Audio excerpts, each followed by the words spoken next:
नमस्कार, हमारी खास पेशकश में आपका स्वागत है। आपके साथ मैं दीपेश बरगले। खबरों की इस दौड़ में कई ऐसी खबरें होती हैं जो तनाव और नाउम्मीदी के बीच इंसानों के हौसले बढ़ाती है और उत्साह के साथ बेहतर जीवन जीने की प्रेरणा देती है। हमारे इस खास कार्यक्रम में हमारी कोशिश भी ऐसी ही खबरें दिखाने की है। जो खबरें तो हैं कोरोना काल की, लेकिन ये खबरें हैं जरा हटके। बिना लक्षण वाले कोरोना के मरीजों पर निगरानी रखने और घर पर ही इलाज में मदद के लिए देश में अपनी तरह का नया प्रयोग इंदौर में किया गया। शहर के 35 लाख लोगों पर कोविड इंदौर ऐप के जरिए नजर रखी जा रही है। यह ऐप महामारी के खिलाफ जारी लड़ाई में प्रशासन के आंख, नाक, कान की तरह काम कर रहा है।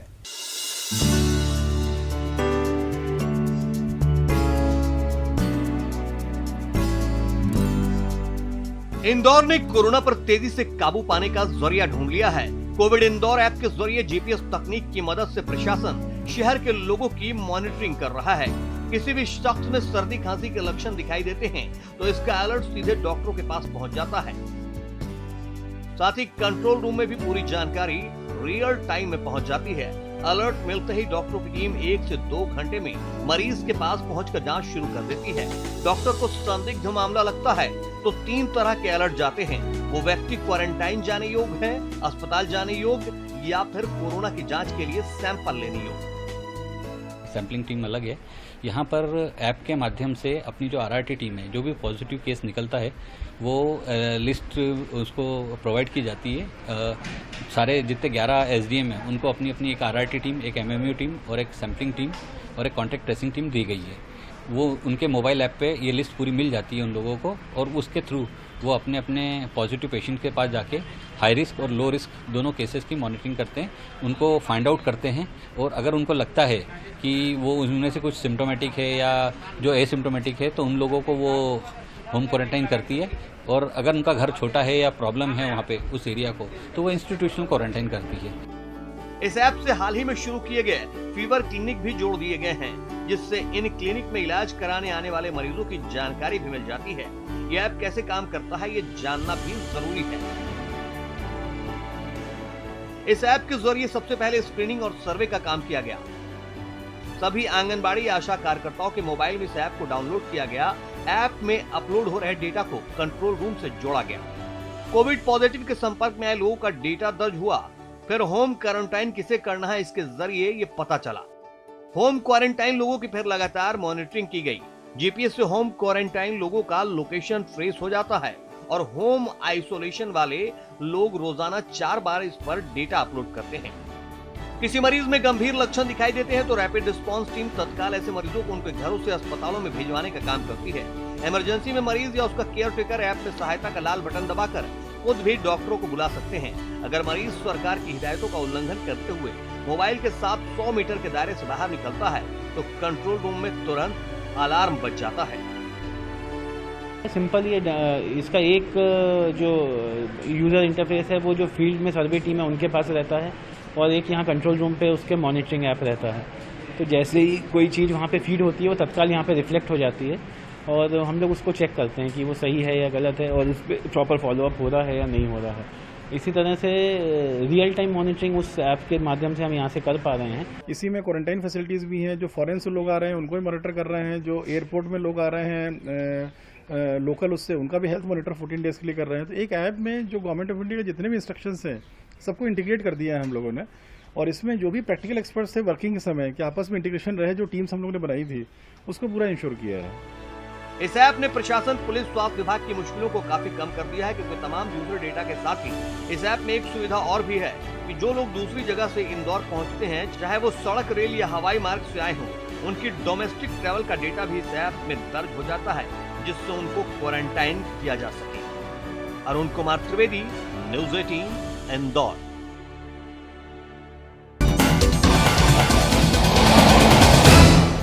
कोरोना से जंग जीतने के लिए एक तरफ प्रयोगशाला में वैज्ञानिक वैक्सीन की खोज में लगे हुए हैं, जी तोड़ मेहनत कर रहे हैं, तो वहीं दूसरी तरफ धर्म के सहारे भी कोरोना को हराने की मुहिम शुरू कर दी गई है। देश से लेकर विदेश तक 5000 परिवारों ने यज्ञ और हवन किया।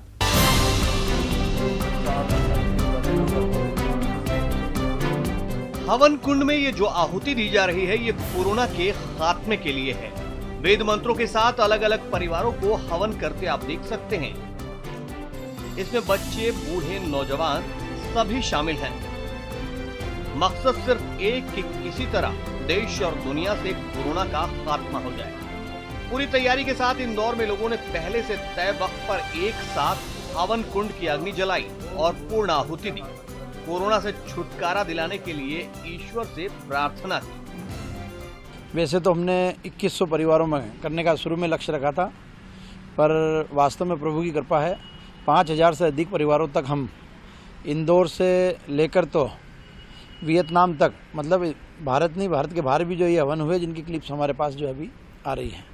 और हमारा ऐसा मानना है कि जिस प्रकार से हवन हुआ है और सब हवनकर्ताओं का जो एक तन्मयता से कार्यक्रम होने के नाते जल्द से जल्द कोरोना महामारी समाप्त होगी। हवन कुंड की ये ज्वाला न सिर्फ देश में बल्कि विदेशों में भी जलाई गई। इंदौर से वियतनाम तक करीब 5000 परिवारों ने कोरोना महामारी के खिलाफ हवन किया। इंदौर की निचली बस्तियों से लेकर पॉश कॉलोनियों में यज्ञ किया गया, जिसमें सोशल डिस्टेंसिंग का पालन करते हुए परिवार के लोगों ने आहुतियां दी। शहर के काजी की चाल बस्ती में 40 से ज्यादा परिवारों ने यह यज्ञ कर कोरोना को समूल नष्ट करने की भगवान से प्रार्थना की। पूरे इंदौर शहर और आसपास के शहरों में भी बहुत हजारों परिवार यहाँ यज्ञ कर रहे हैं। कोरोना जैसी महामारी को भगाने के उद्देश्य से यह यज्ञ घर घर में, परिवार में, सब परिवार के लोग कर रहे हैं। सोशल डिस्टेंसिंग के माध्यम से कोरोना जैसी महामारी हमारे देश से मुक्त हो, उसके उद्देश्य से यह यज्ञ किया जा रहा है। उसके लेके हम लोग यज्ञ कर रहे हैं। इंदौर कोरोना का हॉट स्पॉट बना हुआ है। सबसे ज्यादा संक्रमण इसी शहर में फैला है।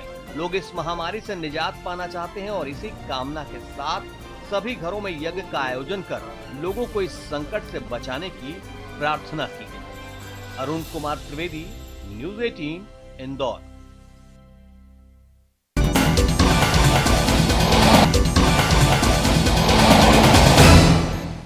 इंसान और बेजुबान की दोस्ती के कई किस्से कहानियां आपने देखे और सुने होंगे, लेकिन लॉकडाउन में राजस्थान के राजसमंद से जो खबर सामने आई है उसमें कई किरदार हैं। एक जोड़ा तोता है, 11 साल का एक बच्चा है और पुलिस वाले हैं।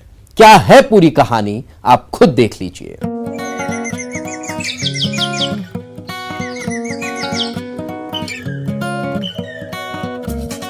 तोते के जोड़े को अपने कंधों पर बिठाए ये राजसमंद का रहने वाला करण सेन है। करण और इन तोतों के बीच प्यार के किस्से पूरे इलाके में मशहूर हैं। इसकी एक आवाज पर दोनों कहीं भी हों उड़े चले आते हैं और ठीक इसी तरह इसके कंधों पर बैठ जाते हैं। करण ने बाकायदा इनका नाम रख रखा है राधा और कृष्णा। इनके खाने पीने का, पसंद नापसंद का खास ख्याल रखता है। घर में खुले घूमते हैं, पिंजरे में कभी इन्हें कैद नहीं किया। फिर भी ये करण को छोड़कर कहीं जाते ही नहीं। वो टाइम से पाल रखा, 2-3 महीना हो गए और इनको रोज उठाता हूँ तो रोज आ जाता। और इनको मेन तो ये कि शक्कर बहुत ज्यादा खाते हैं, इनकी शक्कर फेवरेट है और उनको क्या हम रोज उठाते, रोज आ जाते। ये तो इसका नाम राधे, इसका वो राधे शांत है। और वो सीटी बजाते हैं ना तो ये मतलब कंधे पे आकर बैठ जाते हैं, सिर पर आकर बैठ जाते हैं। गुजरते वक्त के साथ ये दोस्ती गहरी होती चली गई। सब कुछ सही भी चल रहा था कि तभी एक दिन कहानी में ट्विस्ट आ गया। करण राधा और कृष्ण को बुलाता रहा, सीटी बजाता रहा, आवाज देता रहा, लेकिन वो नहीं आए। यानी वो घर में नहीं थे, कहीं गुम हो चुके थे। लॉकडाउन चल रहा है इसलिए ढूंढना मुश्किल था, लेकिन जैसे ही ढील मिली करण ने तलाश शुरू की। पड़ोस की एक महिला के घर तोते की खबर मिली। वो थाने पहुंचा, पुलिस में शिकायत दर्ज करवाई। इस पर हमारे पास में एक वो रहती है, वो महिला जिसने इनका पंख काट देता है कि ये उड़कर हमारे पास। फिर मेरे को उसके ऊपर शंका हुई महिला को, फिर मैं थाने में आया, फिर थानेदार साहब ने 2 साहब को भेजा और फिर मेरे तोते दिलाए। करण के दोनों तोते का पता चल चुका था, लेकिन वो महिला तोता देने से इनकार कर रही थी। इनके पंख भी काट दिए थे ताकि ये उड़कर करण के पास न पहुंच जाए, लेकिन मामला पुलिस थाने तक पहुंच चुका था, इसलिए इन तोतों को असली मालिक तक पहुंचाना पुलिस की जिम्मेदारी थी। करण सेन, जिसकी उम्र 10-11 साल है, वो थाने पर आया और उसने बताया कि उसके 2 पालतू तोते जो उसको जान से भी ज़्यादा प्यारे हैं, लॉकडाउन के दौरान कहीं चले गए। उसने तलाश की तो उसके गांव, उसके गली से करीब आधा किलोमीटर दूर एक महिला के मकान में होने की जानकारी है, जहाँ पे अंगूर की बेल थी। उसने कहा कि वहाँ मेरे तोते हैं। पुलिस के सामने ही तोते के मालिक की परीक्षा शुरू हुई, लेकिन इस परीक्षा में करण पास कर गया। उसकी एक आवाज पर उसके राधा और कृष्ण उसके कंधों पर आकर बैठ गए। ये देखकर महिला भी हैरान हो गई। उसने थाना अधिकारी के सामने दोनों तोते करण के हवाले कर दिए। हेड साहब और एक कांस्टेबल को उसके साथ में भेजा और उस मकान पर जाकर के उसने अपने दोनों तोते को राधा कृष्ण नाम से आवाज लगी। तोते आवाज सुनते ही उसके कंधे पर आकर बैठ गए और बल्ला काफी प्रफुल्लित हुआ। इस तरह करण और उसके तोतों की इस कहानी का खुशियों भरा दी एंड हो गया। उसके प्यारे तोते अब करण के पास हैं। हम उम्मीद करते हैं कि ये दोस्ती यूं ही कायम रहेगी। Bureau report, news 18।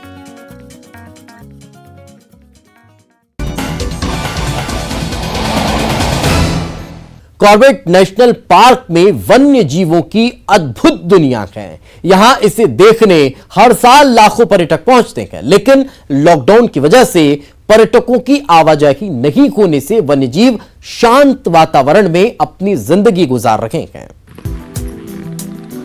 Corbett tiger reserve बाघों का गढ़ माना जाता है। 1288 किलोमीटर में फैले इस टाइगर रिजर्व में 250 बाघ हैं। इसके क्षेत्रफल के हिसाब से यहाँ प्रति 5 किलोमीटर में एक बाघ पाया जाता है। वहीं इन बाघों को देखने देश विदेश से लाखों लोग यहाँ पहुँचते हैं, लेकिन लॉकडाउन के चलते कॉर्बेट में इन दिनों मानव दखल बिल्कुल नहीं है। कॉर्बेट में बाघ, तेंदुआ, हाथी, भालू, 4 प्रजाति के हिरणों के साथ ही करीब 600 प्रजाति के पक्षी भी हैं। जब से कोविड-19 की वजह से पार्क में पर्यटन बंद है, वन्यजीव निर्बाध घूम रहे हैं। उसके जो दूसरा हमने पहलू देखा, जो वन्यजीवों के साथ साथ पक्षियों की तादाद काफ़ी बढ़ गई है। डिस्टर्बेंस कम हुआ है। जो हमारे बाहर पेरिफेरी के जानवर थे, उनको नेचुरली डिस्टर्बेंस कम हुआ है, तो उनको बहुत फायदा हुआ। वहीं पर्यटकों की आवाजाही नहीं होने के कारण अब वन्यजीव बिना किसी डिस्टर्बेंस के कॉरिडोर का सुगमता से प्रयोग कर रहे हैं। जो हमारे कॉरिडोर्स एरिया हैं, वहाँ पे व्हीकल का मूवमेंट कम हो जाने के कारण बड़ी संख्या में वाइल्ड लाइफ जो है फ्रीली मूव कर रहे हैं। लॉकडाउन ने भले ही इंसान के लिए कई मुश्किलें खड़ी की हों, लेकिन वन्य जीवों को इससे बड़ी राहत मिली है। कॉर्बेट नेशनल पार्क मिड मार्च से कोरोना महामारी के चलते पर्यटकों के लिए बंद कर दिया गया, जिसके बाद यहाँ पर्यटकों की आवाजाही बिल्कुल बंद हो गई। मार्च से लेके जून तक के महीने में यहाँ प्रतिमाह 50,000 पर्यटक आते थे, लेकिन इन दिनों में पर्यटकों के नहीं आने से इसका पूरा लाभ प्रकृति को दिखाई दे रहा है और इसके साथ ही वन्यजीव इसका पूरा मजा लेते हुए नजर आ रहे हैं। जो वन्यजीव इन दिनों में देखने में आता था कि झाड़ियों के अंदर छिपे रहते थे, वो इस बीच में खुले में आकर के और साथ में सड़कों पर भी वो विचरण करते हुए दिखाई दे रहे हैं। Govind Patni, news 18, Corbett national park, Ramnagar. Lockdown में शहर के युवा फोटोग्राफी को लेकर नया प्रयोग कर रहे हैं। इस बीच सागर के युवा फोटोग्राफर के हुनर को देश की नहीं दुनिया ने भी सराहा है। लॉकडाउन में इल्यूजन एंगल से फोटोग्राफी कर शहर के युवा फोटोग्राफर राजीव कपूर देश की नहीं बल्कि दुनिया में छाए हुए हैं।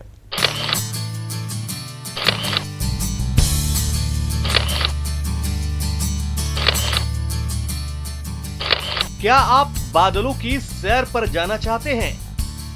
क्या आप बादलों पर बैठकर सुकून से किताबें पढ़ना चाहते हैं? क्या आप बादलों पर बैठकर योगा करना चाहते हैं?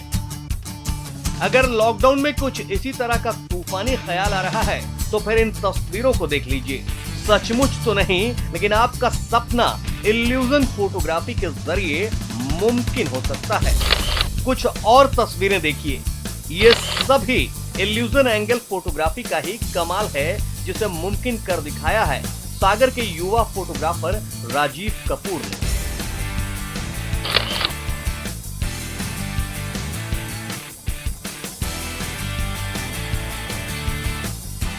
जिन तस्वीरों को देखकर आपके मुंह से वाह निकल पड़ा होगा, वो कैसे तैयार हुई हैं, जरा ये भी देख लीजिए। दरअसल इल्यूजन फोटोग्राफी के लिए आपको कहीं बाहर जाने की जरूरत नहीं है, ना ही परफेक्ट लोकेशन के लिए घंटों भटकने की जरूरत। घर पर ही अलग तरह के एंगल से यूनिक फोटो क्लिक कर सकते हैं। इल्यूजन फोटोग्राफी की खासियत यह है कि इसमें छोटी सी चीज पर जब हम फोकस करते हैं तो वो कई गुना बड़ी दिखाई देती है। जैसे फोटो क्लिक करते वक्त जब रुई पर फोकस किया गया तो फोटोग्राफ में ऐसा लग रहा है मानो कोई आसमान में बादलों पर बैठा है। इस टाइप की फोटोग्राफी को इल्यूजन फोटोग्राफी कहा जाता है। इसमें ऑब्जेक्ट के तौर पर घर की छोटी छोटी चीज़ों का इस्तेमाल किया जाता है, जैसे कि रुई, धागे का रोल या सीडी।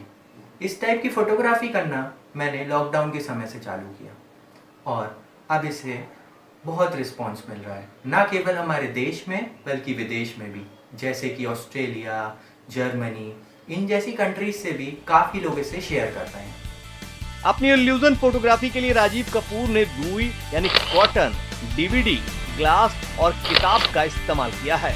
इन सभी के इस्तेमाल के बाद वाइड एंगल से फोटो क्लिक की है, जिसमें छोटी चीजें काफी बड़ी नजर आने लगती हैं। सागर के फोटोग्राफर राजीव ने लॉकडाउन में फोटोग्राफी को लेकर जो कमाल किया है, उसकी चर्चा न सिर्फ देश में बल्कि विदेशों में भी हो रही है।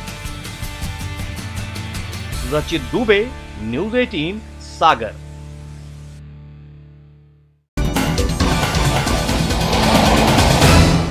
फीकी हुई लबों की शान, क्योंकि लॉकडाउन में बंद है पान की दुकान, इसलिए मुसीबत में हैं पान उगाने वाले किसान। जी हां, इन दिनों पान के किसान से लेकर पान के शौकीन तक सभी परेशान हैं। लॉकडाउन ने पान किसानों के सामने रोजी रोटी का संकट खड़ा कर दिया।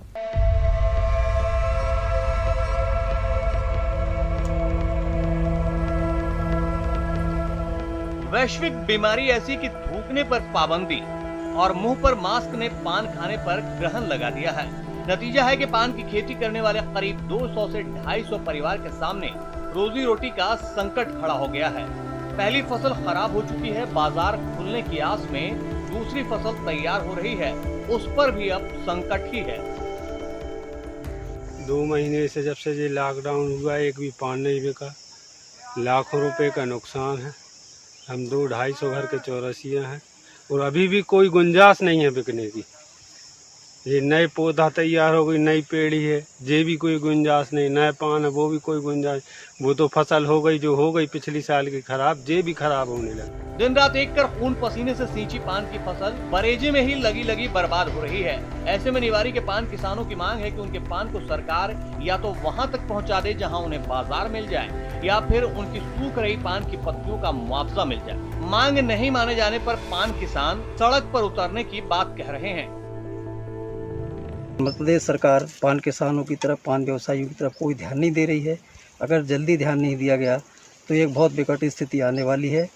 सारे लोग, मजदूर, इससे जो जुड़े हुए हैं, पान किसान, व्यापारी, सब सड़क पर उतरने को मजबूर होंगे। पान के किसानों की माली हालत इस कदर खस्ताहाल हो चुकी है कि दाने दाने को मोहताज हैं। जिस आंगन में पान के ढेर लगाकर बाजार में बेचने की तैयारी होती थी, वो आंगन सूने पड़े हैं। हमारे पान खराब हो गए हैं, हम बहुत मजबूर हैं। हमारे यहाँ पे गट्ठा लगाते तो हम पानों में रोजी रोटी हमारी चलाती। अब हमारे किचन में कुछ सामान नहीं है, अब बताओ आप हम क्या करें। जिन होठों पर पान की लाली सजती थी, वो होठ भी लॉकडाउन में मास्क से लॉक हैं। ऐसे में पान किसान के साथ साथ पान के शौकीन भी मायूस हैं। तो कुछ भी मत पूछो, दिन में 10-12 पान तो खुद खाते थे और साथ में दोस्त यारों के साथ में भी जब बैठते थे तो पान की एक दौर चलता था। अब तो शासन के नियम और कानून के तहत पान की दुकानें जो बंद हुई हैं, तो इस कारण तो पान तो मिलना तो दूर है, देखना ही नामुमकिन हो चुका है। जिले के सारे बाजारों में पान की दुकान पिछले 2 महीने से बंद पड़ी है। कब तक खुलेगी इसका भी कोई भरोसा नहीं है। हालांकि बीमारी से लड़ने के लिए एहतियात के तौर पर पान के व्यवसाय को बंद रखना जरूरी है, पर सरकार को बर्बादी की मार झेलने वाले इन किसानों के लिए भी कोई कारगर योजना बनाने की जरूरत है, ताकि इनके घर का चूल्हा जल सके। आशीष जैन, न्यूज़ 18, नरसिंहपुर।